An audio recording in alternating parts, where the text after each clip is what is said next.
Why don't connectors loosen under vibration? The answer goes beyond insertion force, it lies in the locking mechanism design. Locking mechanisms provide mechanical retention after mating, preventing loosening or separation under vibration or external forces. They are widely used in wire-to-wire and wire-to-board interconnect systems. A common design is the latch-type mechanism, which secures the connection through structural engagement after mating. It ensures secure retention while allowing quick mating and unmating, improving assembly and service efficiency in high-vibration environments such as industrial and automotive systems. In automotive applications, GT series wire-to-wire connectors typically incorporate integrated latch mechanisms.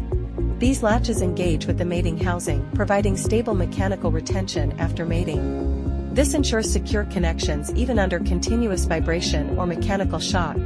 In practical design, the selection of a locking mechanism depends on vibration levels, mating cycles, space constraints, and cost considerations.